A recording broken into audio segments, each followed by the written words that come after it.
Here's a quick video on how to replace the blade on an older Ryobi miter saw. Look down on the left leg of the saw. You should be able to find a hex key and Phillips screwdriver combo tool. Next, loosen the screw that is holding the blade guard from swinging open all the way.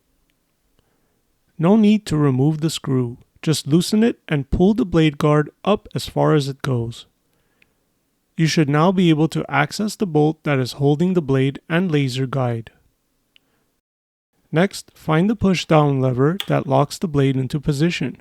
While pressing it down, spin the blade until the lever drops down and locks. Now, while holding down the lever, use your other hand to spin the bolt clockwise. It may be hard, but eventually the bolt should break free. Now you can slide the laser guide out of the way.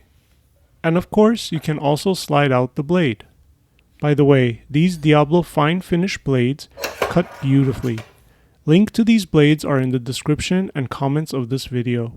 Also, if you are finding this video helpful, please give me a thumbs up and subscribe to help support my channel. Alright, I'll be replacing this Diablo blade with this standard blade. Make sure you are orienting the blade correctly. Some blades even have arrows showing which direction the blade should spin. Also, make sure the arbor hole at the center is exactly the right size for your saw. Some blades come with a special washer that is used to adapt larger arbors to smaller sizes. And don't forget to put the laser guide back as well.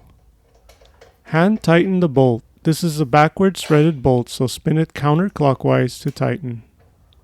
Once you have the bolt halfway in, use the hex tool to get the rest of the way there. Make it as tight as you can by hand, but don't go too hard on it and break it either. And last but not least, lower the blade guard back down and tighten the screw that holds it in place.